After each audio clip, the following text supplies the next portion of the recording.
junto com você, para que Deus possa, o Espírito Santo possa usar essa palavra para abençoar as nossas vidas. Senhor, eu sei que Tu és o Deus soberano sobre todas as coisas, e Tu já tinhas dado, Senhor, esta palavra para que fosse compartilhada. Então não estamos trazendo algo que está brotando agora, é algo que Tu já enraizaste no nosso coração. Mas o que eu te peço, Senhor, que agora o que vai ser proferido seja ungido pelo Teu Espírito, que possa entranhar, Senhor, entrar no coração daqueles Teus filhos que aqui nesta noite estão, Senhor, necessitando desta palavra. Aviva, desperta, renova e faça, Senhor, com que a Tua igreja prospere e cresça em estatura e graça. É o que eu te peço em nome de Jesus. Amém. Nós estamos vivendo tempos complicados. Acabamos de orar, nós também estamos orando na igreja pelo nosso país.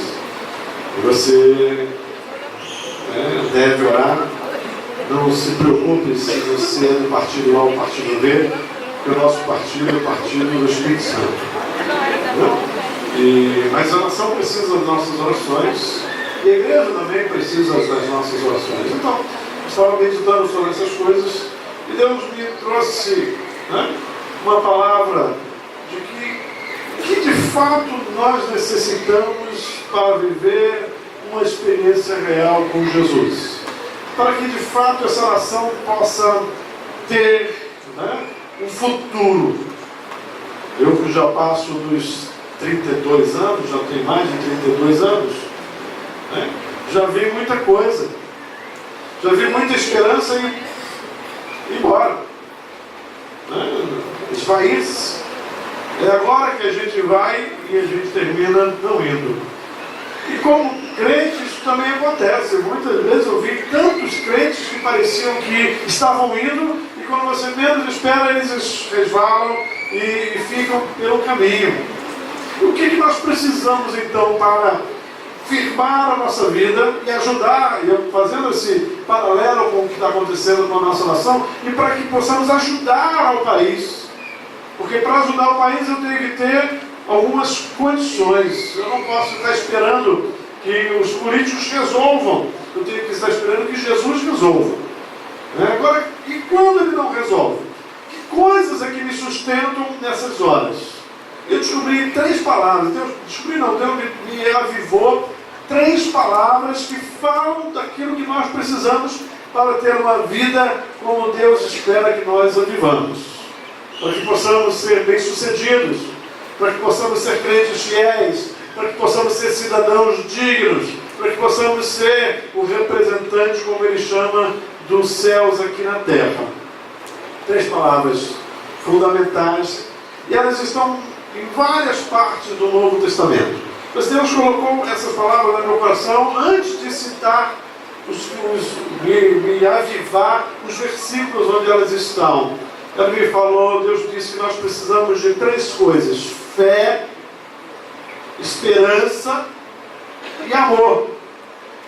Essas 3 são os 3 tripés, são os pés que sustentam, igual aquele suporte daquela câmera ali. Ele tem 3 pés, e elas suportam um peso muito maior do que você pode imaginar. Nós não podemos ter 2, não podemos ter 1, podemos ter 4 ou 15, mas 3 são fundamentais para que a gente possa ter uma sustentação e uma estabilidade e poder ser vitorioso. Fé, diga para o seu vizinho aí, você precisa de fé. Esperança, você também precisa de esperança.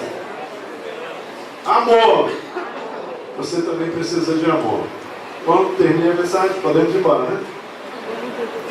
Não, vamos ler a Bíblia aqui. Crente tem que ler a Bíblia, né? 1 Tessalonicenses capítulo 1. E depois eu vou ler 1 Coríntios 13, que você já sabe de qual. 1 Tessalonicenses eu vou ler na linguagem da NVI, na versão NVI, nova versão internacional, que é diferente de muitas Bíblias hoje, né? Mas o sentido é o mesmo. Então eu vou ler devagar para você também poder acompanhar na sua Bíblia. 1 Tessalonicenses capítulo 1. E eu vou terminar isso aqui, olha. Posso fazer como Paulo? Virar à noite? Então, está combinado. Viu? Ele se arrependeu. Rapidamente ele se arrependeu. O pastor se arrepende, é o pastor sábio. Tudo bem. Tá bom, tá bom. Eu disse 15 para meia-noite, está tudo certo. Primeiro, acharam? Quem achou, diga? Amém. Versículo 2. Sempre damos graças a Deus por todos vocês. Mencionamos em nossas orações. Lembramos continuamente diante de nosso Deus e Pai o que vocês têm demonstrado. O trabalho que resulta da fé, o esforço motivado pelo amor e a perseverança proveniente da esperança em nosso Senhor Jesus Cristo. Até aí.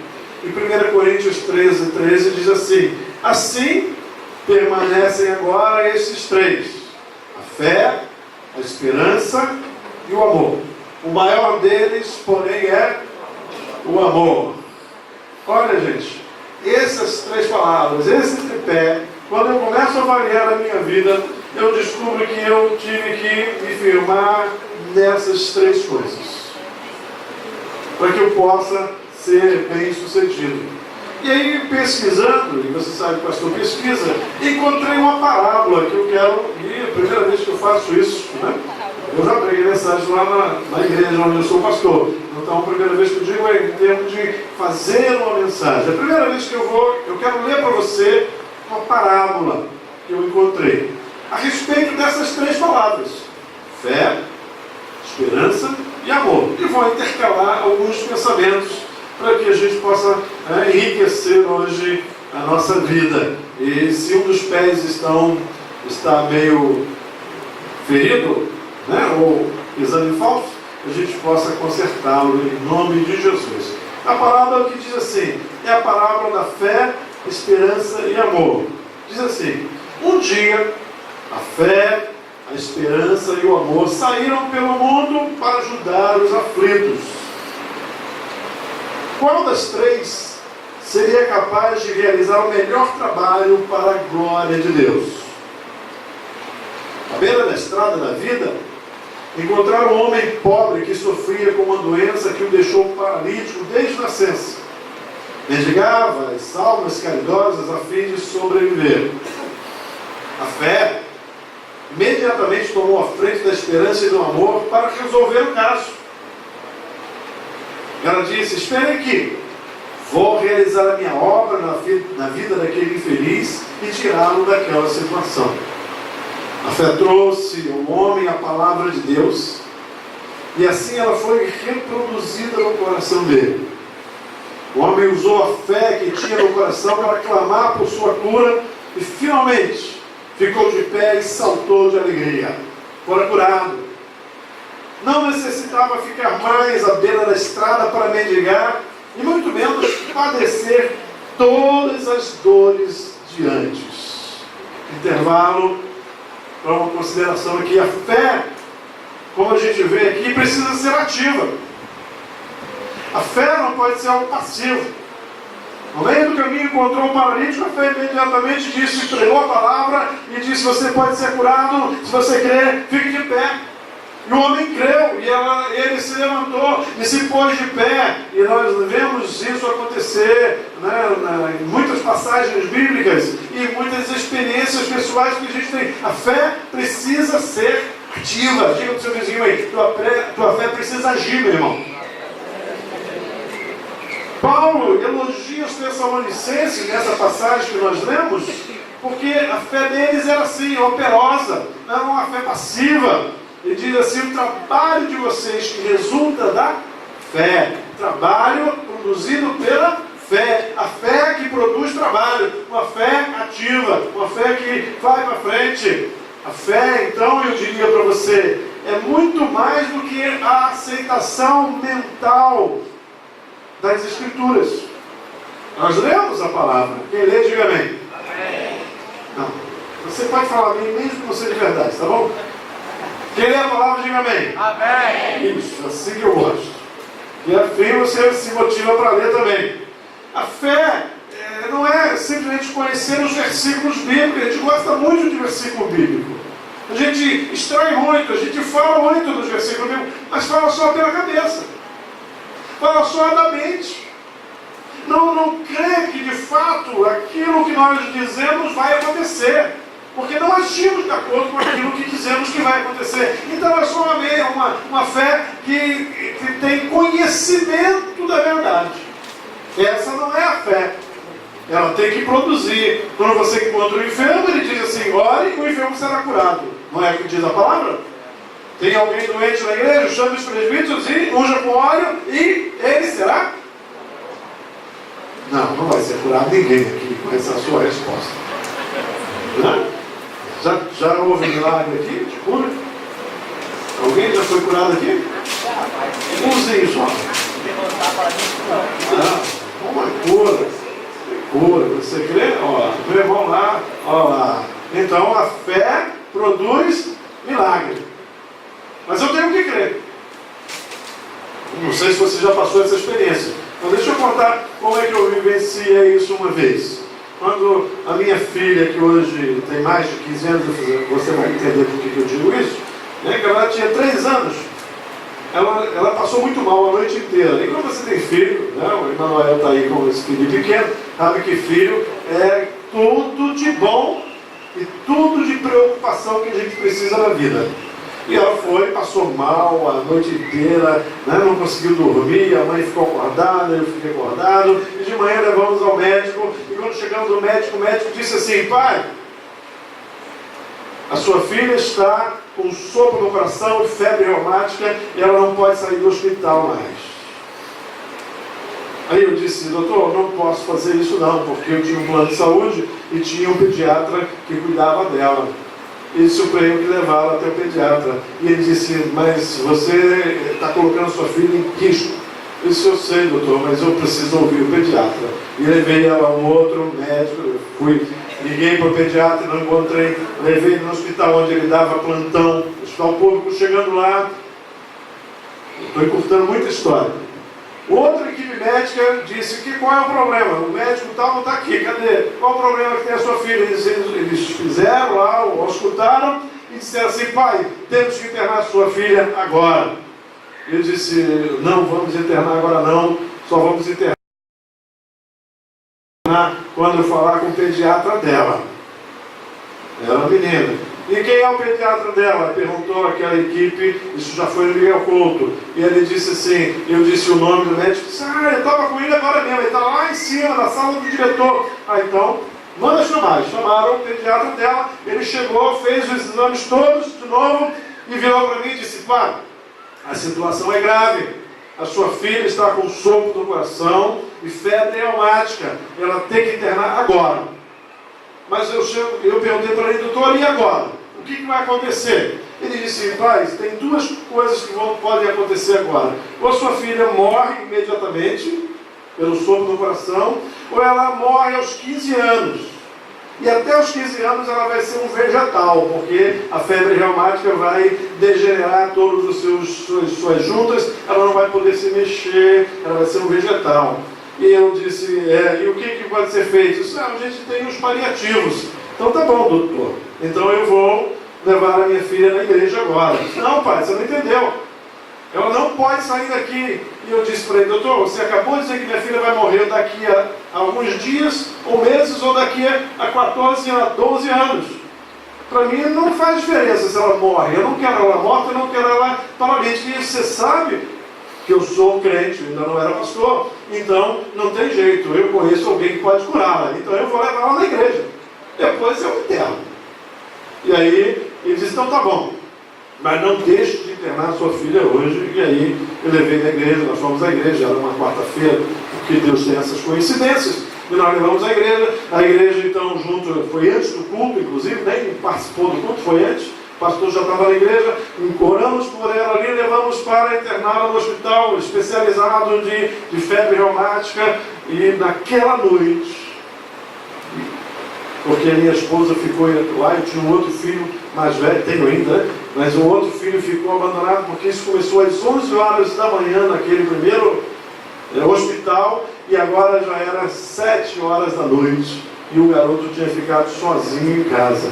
Então eu deixei, internamos, Fui para casa e voltei no dia seguinte. Naquele dia à noite, depois daquela oração, depois do diagnóstico daquele médico dizendo que ela iria morrer, eles suspenderam todas as medicações que estavam dando a ela à meia-noite, porque disseram, aconteceu alguma coisa aí.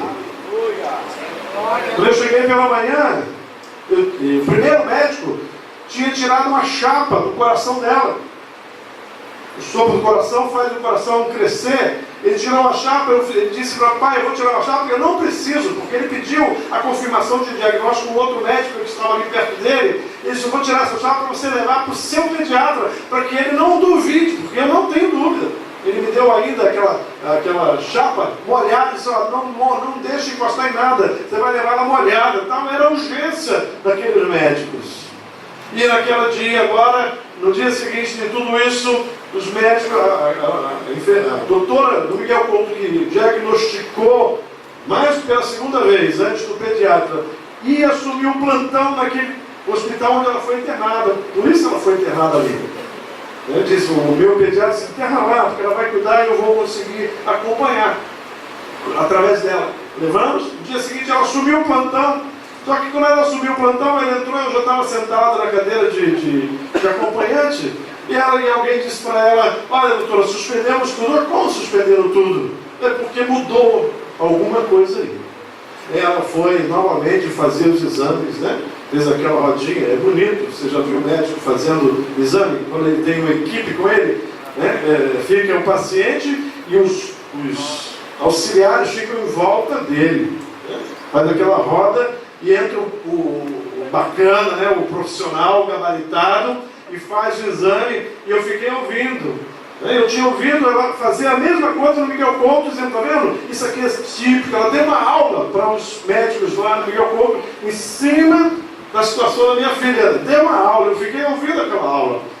E depois, agora, no outro hospital, ela parou, depois disso tudo, olhou, levantou a cabeça e disse assim, tem algum cardiologista na casa? Nenhum cardiologista tinha sido convidado para fazer o exame da minha filha. E alguém disse para ela, tem, então eles chame. O cardiologista chamou, chegou, mesma coisa, né? Tem aquele grupo de médicos, abre o espaço, entra o especialista, fecha tudo em volta dele, você fica ouvindo, ele faz os exames, levanta, a médica está fora do círculo, né? Porque agora ele estava conferindo o diagnóstico dela. Ele estava confirmando ou negando o diagnóstico dela. Ela estava fora do círculo e eu estava sentado, segurando aquela chapa. E ele olhou para ela, abriu o círculo, olhou para ela e disse assim, qual o problema desta criança? Você já viu alguém ganhar um soco na barriga?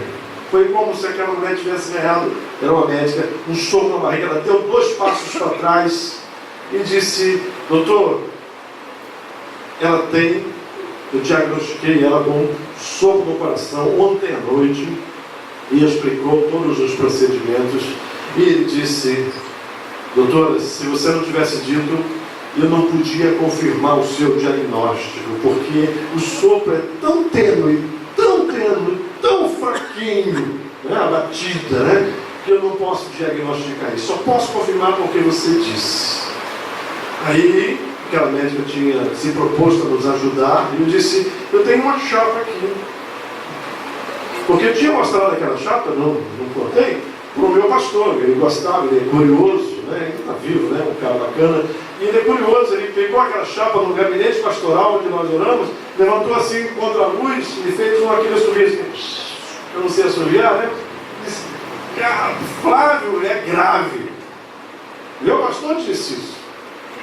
Quando eu entreguei para o médico, ele fez a mesma coisa, ele pegou, levantou a chapa, olhou para contra a luz e disse, de quem é essa chapa? Eu disse, é da menina. E disse, isso que tem aqui, ela não tem mais. Aleluia! Essa é a fé operante. É a fé que faz acontecer, como nós acabamos de ler aqui na parábola da fé, da esperança e do amor. É a fé que não se conforma com o diagnóstico, que vai além, que acredita que Deus é que vai fazer o impossível. Nós vamos ao médico, nós acreditamos na medicina? Claro que acreditamos, porque Deus concedeu isso. Mas na hora que o homem diz assim, não tem mais jeito, a fé diz, tem ainda um jeito. Tem ainda um jeito. Amém? Uma outra ilustração para você, porque a fé é coisa que parece tão normal e tão banal na nossa vida, mas que quando a gente precisa aplicar, ela foge. Ou ela se baseia somente nos conceitos religiosos de fé. Tinha um empresário lá na igreja não, amigo meu na verdade, não era crente, e ele tinha um negócio que começou a ir à falência. E ele me pediu ajuda, e eu comecei a ajudá-lo, ele já tinha me ajudado muito, e eu comecei a ajudá-lo, administrando, substituindo. Ele começou a demitir as pessoas e eu fui assumindo as funções da empresa. E finalmente eu assumi todo o faturamento da empresa. Tá? Eu conheço, brincava um pouquinho com esse negócio de informática, fiz o sistema de faturamento, então eu sabia todo o faturamento da empresa.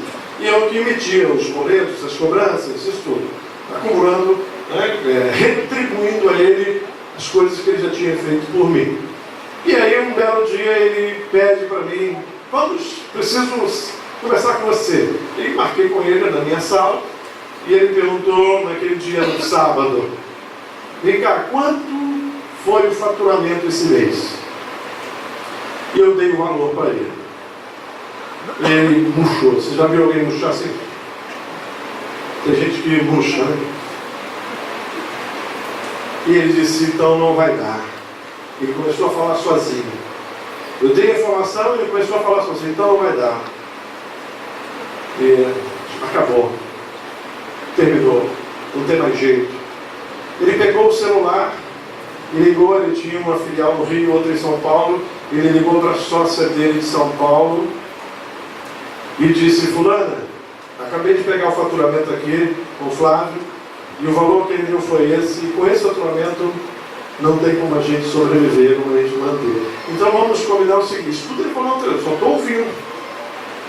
Ninguém me perguntou nada, né? Você não é educado? Não perguntou, eu não me meto. Você se mete? Não, você também é educado. E ele falou, mas então vamos fazer o seguinte, vem amanhã, segunda-feira, para o Rio, para a gente decidir qual filial a gente fecha primeiro, se fecha o Rio ou se fecha São Paulo.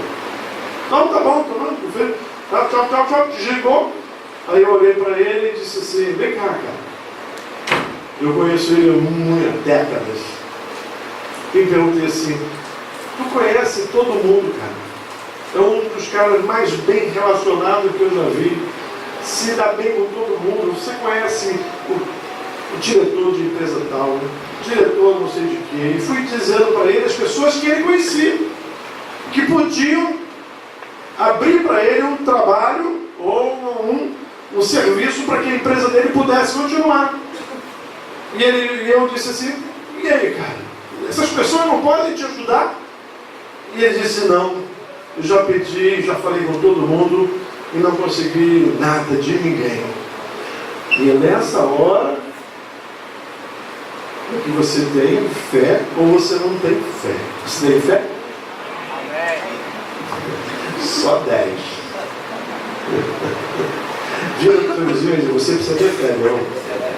Isso. A fé é proclamar a vitória sobre o impossível. Amém?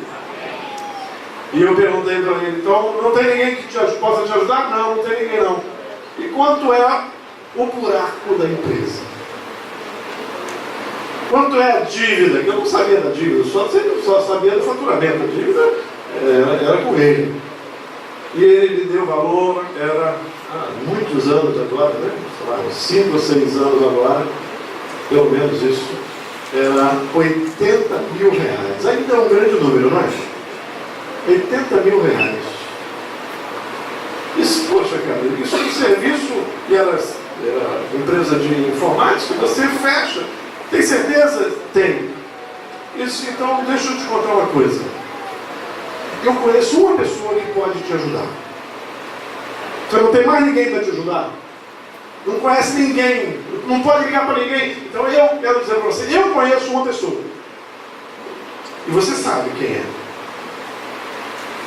Você sabe de quem eu estou falando? Eu disse, eu conheço um. Agora você tem que me permitir, pedir que ele te ajude. Ele nunca, eu fui muito debochado, sofri muito bullying no meio dos amigos dele, porque ele menosprezava o fato de eu ser pastor, né, de ser crente. Você já viveu isso também, né? Já? Alguém já? Mas você tem que permitir que eu fale com ele. Você aceita? Você sabe que eu sou crente e você sabe que eu estou falando do meu Senhor Jesus. Ele pode te dar o dinheiro que você precisa. Você quer? Olha, quando você está devendo 80 mil reais, você quer. Você quer. E eu então, ele disse quero. Eu então orei. Ele, claro que todo mundo que deve 80 mil reais, alguém diz que vai ajudar, chorou, né? Chorou. Há alguém tinhoso que batia de frente com esse negócio de crente. E aí acabou a oração, eu disse, agora só tem um problema que você precisa fazer, cara. Eu preciso que você ligue para sua sócia e suspenda a reunião que vocês iam fazer segunda-feira. Eu preciso que você adie por uma semana para você ver o resultado. Você não pode fechar nada durante uma semana. Você topa? Topa. Pegou o telefone e disse, fulano, não precisa vir mais não. Se quiser vir, venha, mas é só para a gente aproveitar o rio, porque além de sócia era amante dele. Então, você vê que o monte estava metido, né? E ele suspendeu. Na quarta-feira eu fui ao escritório da empresa dele, porque eu tinha que ir lá de vez em quando, e eu estava lá, e ele recebia, ele estava em São Paulo, de vez de vir, na verdade, ela para o Rio, ele foi para São Paulo. E lá em São Paulo ele ligou, e aí alguém perguntou assim, ó, o Flávio está aí, o fulano está chamando por ele. Eu peguei o telefone, era quarta-feira, e ele ligou do outro lado e fez assim, Flávio, olha, aconteceu uma coisa assim mesmo, muito. Ele disse, rapaz, o nome disso é milagre. Fala o nome é milagre. Isso, aconteceu um milagre. Agora tem um problema. Problema? Deus nunca tem problema quando Ele traz a solução. Não, é que eu precisava de 80 mil, mas veio 100 mil. Eu disse, não se iluda. Deus não se engana. Você precisava era de 100 mil e você não sabia. Ele disse, é verdade. É verdade. Veja, fé operante. Ele não ganhou dinheiro, ele ganhou trabalho, né? Ele jogou dinheiro na mão dele. Podia jogar, mas ele ganhou um serviço que iria remunerá-lo naquilo. Como foi? Teria uma longa história para contar detalhadamente como foi. Olha, a fé, na teoria, não produz nada. Tem que botar em prática. Diga para o seu vizinho. Tem fé? Qual o desafio que você está enfrentando? Bota em prática. Proclama. A verdadeira fé opera, age. Tiago que diz assim, a fé sem obras é morta. Você acredita nisso? E ainda tem uma passagem, agora voltando aqui, tirando aqui a minha participação, Jesus uma hora ficou admirado com a fé de uma pessoa. Você já pensou Jesus se admirar com a sua fé? Já imaginou uma coisa dessa?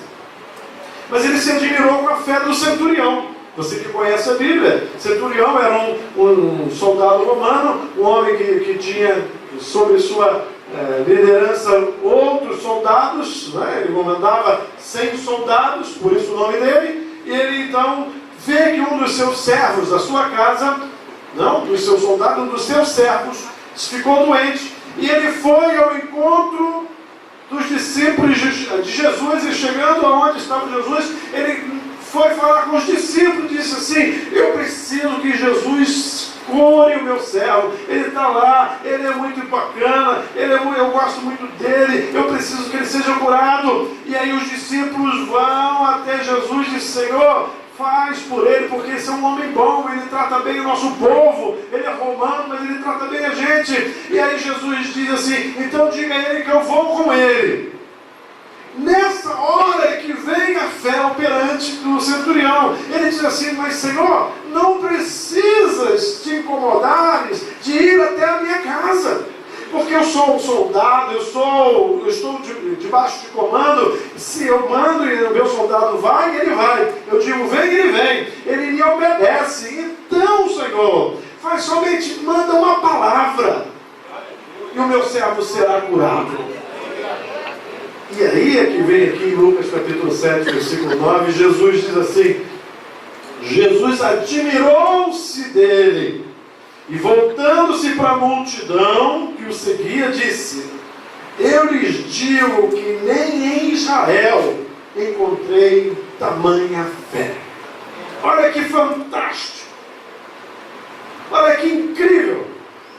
Aquele homem que a gente quer, às vezes a gente quer que o pastor vá até lá, coloque as mãos sobre e faça a oração e possa levar o óleo, né? Aquele homem disse assim: Jesus não precisa ir não, só fala. E Jesus não vai, ele já está curado, conforme a tua fé. E Jesus não foi não. A gente às vezes fica teorizando a fé, e Jesus é objetivo. Tem fé? Será feito. Fé é uma coisa incrível, tremenda, não é? A resposta é amém. Amém. De novo, a fé é uma coisa incrível, tremenda, não é? Amém. Amém. É uma das pernas que sustentam a nossa vida. E sem ela, é difícil caminhar. Continuando aquela parábola.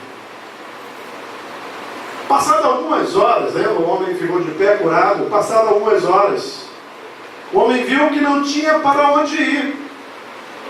Nem casa, nem profissão que lhe desse condições de se estabelecer na vida. Porque ele era mendigo desde criança, paralítico desde criança. Não tinha mais casa, nem para onde ir. Nessa hora surgiu a esperança de sentiu que era chegada a sua vez de trabalhar. Ela o levou para o alto de uma montanha e fez com que ele visse os campos férteis da terra. Dessa maneira, foi mudando o seu coração e o homem entendeu que podia prosperar. Movido pelas forças da esperança, ele se pôs a caminho. Logo conseguiu um emprego em uma fazenda próxima e rapidamente aprendeu a cultivar a terra. Em pouco tempo, tinha juntado o suficiente para comprar seu próprio campo. Com a fé e a esperança, ele renovava as suas forças a cada dia. E em poucos anos expandiu grandemente os seus negócios. Suas colheitas eram exportadas, alcançando todo o mundo. Tinha muitos empregados e se tornou um homem muito rico. A fé e a esperança estavam satisfeitas com o resultado do trabalho que tinham realizado naquele homem. Então disseram ao amor: não te preocupes em realizar a tua obra. Vês como juntas mudamos completamente a vida deste homem, fazendo forte e próspero. Intervalo. Que é esperança para você? Esperança é uma coisa que tem que ser firme. A gente também tem que traduzir esperança por perseverança. Esse homem, ao ver que podia trabalhar, que podia cultivar o campo, que podia, crescer, ele ganhou esperança, ele ganhou esse sentido de vida. E agora a perseverança e a fé juntas começaram a fazê-lo trabalhar. A esperança tem que ser firme, inabalável. Senão nós não conseguimos resistir nos momentos difíceis. Quando a gente declara fé e não acontece nada. Porque tem disso também. Deus não quer fazer aquele milagre e não faz. Pode ter toda a fé do mundo. E agora como eu faço quando a minha fé não produz o resultado que eu estou esperando? Aí eu tenho que ter perseverança, eu tenho que ter esperança. Meu Deus vive. E como cantamos agora há pouco, se Ele fez, Ele é Deus. Se Ele não fez, Ele é Deus. Isso chama-se esperança, perseverança. Para resistir no dia mal, eu tenho que ter perseverança, eu tenho que ter esperança para resistir às tentações e às provações da vida. Hebreus 10, 23 diz assim: apeguemo-nos com firmeza à esperança que professamos, pois aquele que prometeu é fiel. A esperança de dias melhores e de vida eterna é a grande motivação para a nossa vida cristã. Eu espero dias melhores nesse país.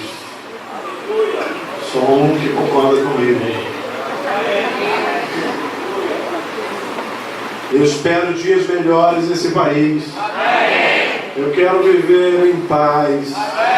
Eu quero ter saúde. Eu quero ter escola. Eu quero ter alimento. Eu quero ter trabalho. Essa é a minha esperança. Eu não estou esperando que o que está acontecendo exatamente nesse momento no Congresso Nacional seja algo inócuo, sem sentido. Eu espero que Deus ouviu as orações do povo dele, e mais uma oração foi feita nesse púlpito agora há pouco. Nós vamos ver Deus mudar a sorte desse país. E se não for essa a minha esperança, para que eu vou me envolver mais numa votação? Como muitos dizem, eu não voto mais em ninguém. Eu tenho esperança que um dia eu vou conseguir eleger alguém que preste. Essa é a minha esperança, como brasileiro. Que se não me mover por isso, eu me entrego à derrota. Eu me uno à bandidagem. Eu vou fazer o que eles estão fazendo, mas eu não sou dessa estirpe. Amém? Amém. Então eu tenho esperança de dias melhores. Essa é a esperança. E já andei muito tempo nessa vida. E posso dizer para você, já vi momentos de achar que a esperança venceu e a esperança não venceu. E aí eu tenho que dizer assim, não, a esperança nunca morre, porque ela vem de Deus. Eu vou perseverar e vou ver dias melhores na minha vida. Amém. Vou ver. Se não fizer isso, se eu não tiver essa firmeza, quando vier a primeira tentação, eu vou cair, eu vou me afastar, eu vou deixar Deus.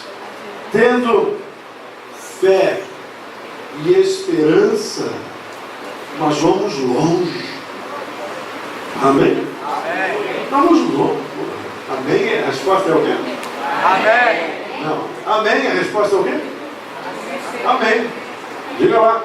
Amém? Amém. Tendo fé e esperança, nós vamos longe. Amém. De novo. Tendo fé e esperança, nós vamos? Amém. Longe. Amém? Amém. Bota a boca para fora, gente. Depois você bebe água lá. Está com a garganta seca. Falando isso, tem aqui, quer beber um pouquinho aqui para molhar a garganta? Tem esperança, vai beber também. Fé e esperança. Porque às vezes a fé não realiza, porque depende do poder de Deus para se realizar. Eu não posso fazer nada pelo enfermo. Eu não posso fazer nada pelo endividado. Eu não posso fazer nada pelo endemoniado. Quem faz é Deus através da nossa fé. Amém? Amém. Mas às vezes Ele não faz. E como é que eu fico? Eu fico na certeza de que Ele é fiel. como diz Deus. Ele é fiel. Deus é fiel. Não é fiel? Ele é fiel. Então, tendo fé e esperança, nós vamos longe. O que nós precisamos mais, então? Continuando a parábola que estamos lendo. Assim, o amor partiu em busca de alguém a quem pudesse ajudar. O império daquele homem se expandiu. Tinha tantas casas que muitas delas nem sequer conhecia. Viajou o mundo inteiro e nada mais o surpreendia. Mas, esse é o problema, com o passar do tempo, o homem foi ficando triste e enfastiado. Tem tudo que o homem possa desejar, dizia ele, mas ainda me sinto vazio. O que a fé e a esperança podiam fazer para torná-lo forte como antes? Então, as duas foram correndo em busca do amor para lhe pedir ajuda. Intervalo para a gente considerar um pouquinho aqui.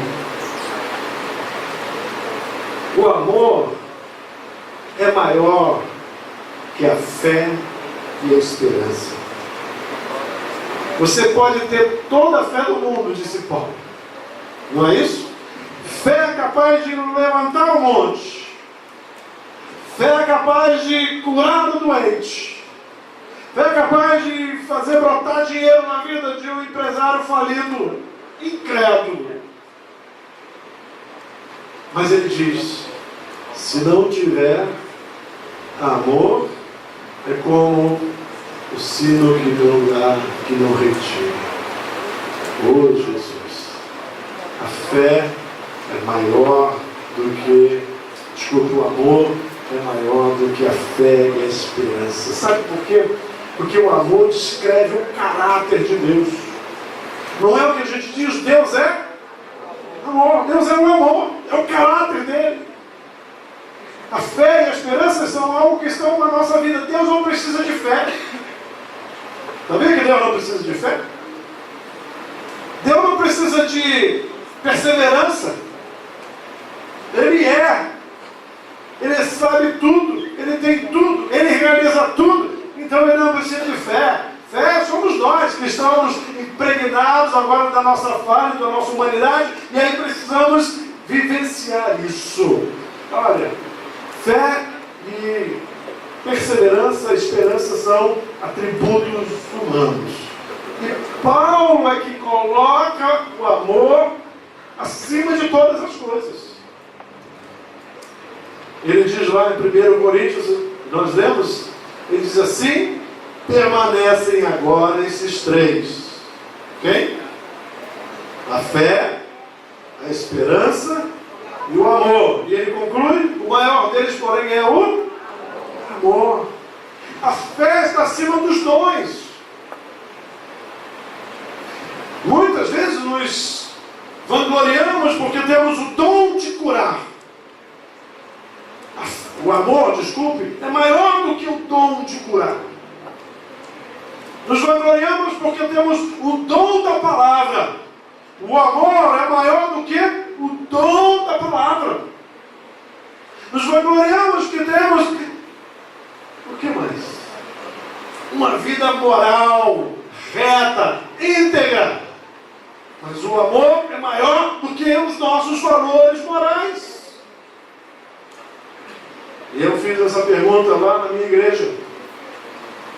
Se você acompanha o noticiário, quem não acompanha não está vivendo em outro país. Você sabe que tem um monte de políticos sendo presos por roubo, não sabe? Alguém sabe? Levanta, não vou pedir a mim não, sabe? Né? Imagina a situação. Entra aquela pessoa, aquele político, por essas portas, que roubou milhões da merenda escolar, né? E por aí vai afora, e ele entra por aquelas portas ali. você vai fazer com ele? Como você vai tratar? Outros serão mais discretos, vão virar a cara, vão fingir que não viram. O pastor vai pregar olhando para o outro lado. Não, esse não, da outra igreja, né? O que você vai fazer? Ah, mas ele ofendeu a minha fé. Ele propôs um casamento gay. Jesus entra para o cara que propôs o casamento gay na igreja. O que você vai fazer?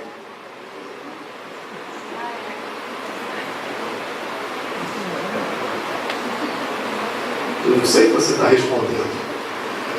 Espero que a sua resposta seja certa. Porque diz que o amor está acima dos nossos valores morais. Eu não concordo com um casamento gay. Deixa eu registrar aqui, porque ele pode estar gravando. Mas eu nunca vou atirar pedra naqueles que defendem as suas convicções, porque Deus o ama do jeito que ele está. E quem sou eu para jogar pedra nele? Eu vou discutir com ele, eu vou argumentar com ele, eu vou ponderar com ele, eu vou debater com ele, mas eu jamais vou jogar pedra nele. Ou não devo jogar pedra nele. Porque eu não sei se não vou jogar, não. Porque tem alguns que não é pedra, tem que jogar um paralelepípedo lá em cima. Mas o amor, diz Paulo, é maior do que tudo isso. Porque eu sempre penso nessas horas assim. Um dia, eu blasfemava contra Deus. Um tempo da minha vida, longo, pelo menos 19 anos, eu blasfemava contra Deus. Eu agredia com palavras que não eram dignas de serem pronunciadas. Eu achincalhava Deus nas minhas convicções. E sabe o que aconteceu naquele dia quando alguém disse assim, mas Jesus te ama? E eu disse, duvido, porque não existe Deus. Sabe, a pessoa que falou isso foi a minha então namorada, que hoje é minha esposa, e disse, é porque você nunca fez uma prova com ele, porque ele te ama. Pede, ele vai mostrar para você quem ele é. Peça o que você quiser. O que o incrédulo pode pedir a um Deus que não acredita? Que Deus é esse que vai ouvir alguém que o achincalha? Pois, naquela noite, quando eu cheguei em casa, era de uma casa simples, dormíamos os irmãos todos no mesmo cômodo, que era a sala. Minha mãe dormia no outro cômodo. E quando eu cheguei naquele, depois de voltar de um amor bacana, de muito beijinho, de muito abraço, muito amasso, não posso não, né? Pode beijar aqui? Aqui não. Aqui não pode. A minha irmã mais nova já estava deitada, eu chegava em casa, né? E morava longe da minha namorada, chegava em casa por volta de meia-noite. E ela estava deitada e estava gemendo. Ai, ai, ai. Eu perguntei para ela assim, o que aconteceu? Meu dente, eu não aguento, está doendo muito. Ai, dor de dente. Você já teve dor de dente? Todos. Eu nunca tive, não, nem quero. Quando começar a ter dor de dente, eu arranco tudo e boto dentadura, né? Que dizem que é cruel. Alguém já teve dor de dente? É cruel? Caramba, vocês.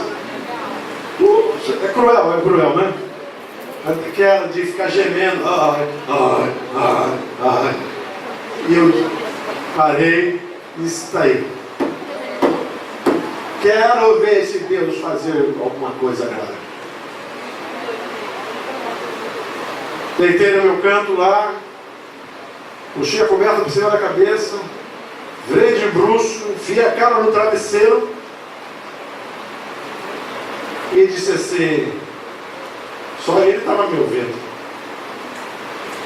se tem Deus, se tu és Deus mesmo, cura essa dor aí que eu quero ver.